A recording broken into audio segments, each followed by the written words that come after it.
कई बार इंसान खुद को बलवान समझने लगता है, लेकिन वो ये भूल जाता है कि इंसान नहीं बल्कि समय बलवान होता है। कभी पूर्वांचल में खौफ का पर्याय रहे बाहुबली मुख्तार अंसारी का वक्त अब बदल चुका है। आज से 17 साल पहले मऊ दंगों के दौरान जब एक खुली जीप में असलहा लहराता हुआ एक माफिया डॉन रोड शो कर रहा था, उसके चारों तरफ गुर्गे हाथ में हथियार लेकर उसकी जय जयकार कर रहे थे। एक वक्त था जब 786 नंबर वाली खुली जीप पर सवार मुख्तार जिस सड़क से गुजरता था, लोग रास्ता बदल लेते थे। आज वही माफिया अतीक अहमद और उसके भाई अशरफ की हत्या के बाद खौफ में है, उसकी नींद उड़ी हुई है। एक दौर था जब पूर्वांचल के लोगों में मुख्तार के नाम का डर हुआ करता था। मुख्तार अंसारी का गुंडाराज पूर्वांचल में खून बनकर बरसता था। हथियार के बल पर डर और आतंक फैलाने के शौकीन मुख्तार जब चलता तो उसके गुर्गे असलहा लहराते हुए काफिले के साथ चलते हुए नजर आते थे। किसी की क्या मजाल थी कि उसके काफिले को रोकने की कोई जहमत कर सके। उसके गैंग का आतंक इस कदर था कि कोई भी गुंडा टैक्स या हफ्ता देने से इनकार करने के बारे में सपने में भी नहीं सोच सकता था। मुख्तार ने बेखौफ होकर संगीन अपराधों को अंजाम दिया। शराब से लेकर रेलवे के ठेके तक सरकारी ठेकों को हथियाने के लिए अपहरण और हत्याओं जैसे जघन्य अपराध को अंजाम देने से पहले जरा भी नहीं सोचा। लेकिन वक्त का पहिया ऐसा बदला कि आज वो खुद खौफ के साए में जी रहा है। उसे अपनी मौत का डर सता रहा है। इन सब के बीच लोग ये भी कह रहे हैं कि जिसके दादा स्वतंत्रता सेनानी, चाचा उपराष्ट्रपति थे, फिर भी मुख्तार अंसारी माफिया कैसे बन बैठा। मुख्तार अंसारी का जन्म गाजीपुर जिले के मोहम्मदाबाद में 3 जून 1963 को हुआ था। उसके पिता का नाम सुभाउल्लाह अंसारी और मां का नाम बेगम राबिया था। मुख्तार के पिता सुभानुल्लाह अंसारी कम्युनिस्ट नेता थे। गाजीपुर में मुख्तार अंसारी के परिवार की पहचान एक प्रतिष्ठित राजनीतिक घराने की थी। मुख्तार अंसारी के दादा डॉक्टर मुख्तार अहमद अंसारी स्वतंत्रता संग्राम आंदोलन के दौरान 1926-27 में इंडियन नेशनल कांग्रेस के अध्यक्ष थे। पूर्व उपराष्ट्रपति हामिद अंसारी मुख्तार के रिश्ते में चाचा लगते हैं। कम ही लोग जानते हैं कि महावीर चक्र विजेता नौशेरा के शेर के नाम से मशहूर ब्रिगेडियर उस्मान मुख्तार के नाना थे। उन्होंने 1947 की जंग में न सिर्फ भारतीय सेना की ओर से नौशेरा की लड़ाई लड़ी, बल्कि हिंदुस्तान को भी जीत दिलाई। इतना गौरवशाली फैमिली बैकग्राउंड होने के बावजूद भी मुख्तार अंसारी जुर्म के रास्ते पर चल पड़ा। मुख्तार अंसारी पर अभी कुल 61 केस दर्ज हैं। मुख्तार के अलावा उसकी पत्नी अफशा और बेटे अब्बास पर भी क्रिमिनल केसेस दर्ज हैं। मुख्तार के बड़े भाई अफजाल अंसारी पर भी गैंगस्टर का केस है। वर्तमान में मुख्तार परिवार के 3 लोग जेल में बंद हैं। मुख्तार पर जितने केस हैं उससे कहीं ज्यादा दुश्मन हैं। चर्चा है कि अतीक अहमद के बाद अब मुख्तार अंसारी का नंबर है, लेकिन मारने वाले से बचाने वाला बड़ा होता है।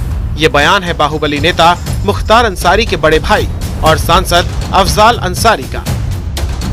29 अप्रैल को गाजीपुर के MP-MLA कोर्ट में गैंगस्टर एक्ट के मामले में फैसला सुनाया जाना है। इस दौरान मुख्तार को कोर्ट में पेश होना होगा। पुलिस कस्टडी में अतीक अहमद की हत्या के बाद अब फोकस माफिया मुख्तार की ओर मुड़ गया है। ठेकेदारी, खनन, स्क्रैप, शराब, रेलवे ठेकेदारी में अंसारी का कब्जा है, जिसके दम पर उसने अपनी सल्तनत खड़ी की। मऊ और उसके आसपास के इलाके में मुख्तार अंसारी की तूती बोलती थी। अब अंसारी के कई ठिकानों को जमींदोज किया गया है। लेकिन कभी वक्त था जब पूरा सूबा मुख्तार के नाम से कांपता था। वो बीजेपी को छोड़कर उत्तर प्रदेश की हर बड़ी पार्टी में शामिल रहा। मुख्तार अंसारी पिछले 24 साल से लगातार यूपी की विधानसभा पहुंचता रहा। 1996 में बीएसपी के टिकट पर जीतकर पहली बार विधानसभा पहुंचने वाले मुख्तार अंसारी ने वर्ष 2002, 2007, 2012 और फिर 2017 में भी मऊ से जीत हासिल की। इनमें से आखिरी 3 चुनाव उसने देश की अलग अलग जेलों में बंद रहते हुए लड़ा और जीता भी। मुख्तार अंसारी का नाम सियासी अदावत से ही बड़ा हुआ और वो साल था 2002 जिसने मुख्तार की जिंदगी को हमेशा के लिए बदल दिया। इसी साल बीजेपी के विधायक कृष्णानंद राय ने अंसारी परिवार के पास साल 1985 से रही गाजीपुर की मोहम्मदाबाद विधानसभा सीट छीन ली। कृष्णानंद राय विधायक के तौर पर अपना कार्यकाल पूरा नहीं कर सके और 3 साल बाद यानी साल 2005 में उनकी हत्या कर दी गई। कृष्णानंद एक कार्यक्रम का उद्घाटन करके लौट रहे थे, तभी उनकी गाड़ी को चारों तरफ से घेरकर उन पर अंधाधुंध फायरिंग कर दी गई। हमला ऐसी सड़क पर हुआ जहां से गाड़ी को दाएं बाएं मोड़ने का कोई रास्ता नहीं था। हमलावरों ने AK-47 से तकरीबन 500 गोलियां चलाईं और कृष्णानंद राय समेत गाड़ी में मौजूद सभी 7 लोग मारे गए। बाद में इस केस की जांच यूपी पुलिस से लेकर CBI को दी गई। कृष्णानंद राय की पत्नी अलका राय की याचिका पर सुप्रीम कोर्ट ने केस 2013 में गाजीपुर से दिल्ली ट्रांसफर कर दिया, लेकिन गवाहों के मुकर जाने से ये मामला अपने नतीजे पर नहीं पहुंच सका। लेकिन उत्तर प्रदेश में योगी सरकार आने के बाद उसके बुरे दिन शुरू हो गए थे। मुख्तार अंसारी पर उत्तर प्रदेश में 52 केस दर्ज हैं। यूपी सरकार की कोशिश 15 केस में मुख्तार को जल्द सजा दिलाने की है। योगी सरकार अब तक अंसारी और उसके गैंग की 192 करोड़ से ज्यादा की संपत्ति को या तो ध्वस्त कर चुकी है या फिर जब्त। मुख्तार गैंग की अवैध और बेनामी संपत्तियों की लगातार पहचान की जा रही है। मुख्तार गैंग के अब तक 96 अभियुक्त गिरफ्तार किए जा चुके हैं, जिनमें 75 गुर्गों पर गैंगस्टर एक्ट में कार्रवाई हो चुकी है। कुल मिलाकर मुख्तार अंसारी योगी सरकार के टारगेट पर था, क्योंकि योगी आदित्यनाथ की मुख्तार से 17 साल पुरानी अदावत थी। आखिर क्या थी वो अदावत? दरअसल साल 2005 में जब मऊ में दंगे हुए तो मुख्तार अंसारी खुली जीप में घूम रहा था।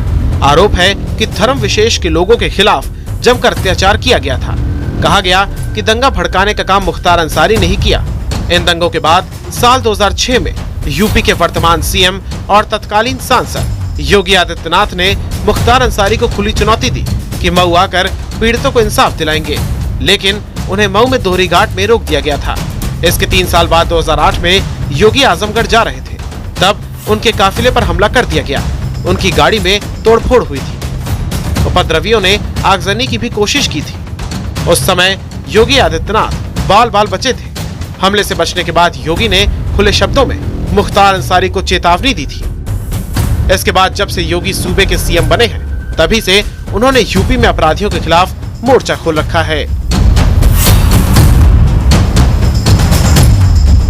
हंगामा टाइम्स की तमाम खबरों को देखने के लिए हंगामा टाइम्स को सब्सक्राइब कर लीजिए और बेल आइकन दबा लीजिए। अगर आपको ये वीडियो अच्छा लगा हो तो लाइक बटन प्रेस कर अपनी प्रतिक्रिया हमारे कमेंट बॉक्स में देना मत